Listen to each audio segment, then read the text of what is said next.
हिजो म Madan Bhandari university of science and टेक्नोलोजीमा गएको थिएँ फर डेलिभरिङ माई सेमिनार।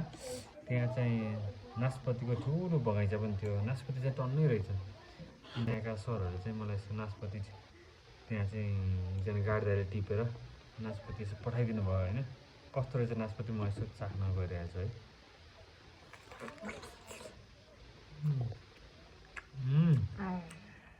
मैले बोक्रासहित खाइरहेको छु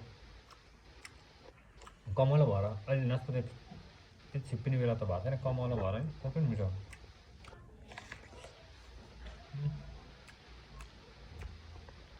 ओ बाबु पनि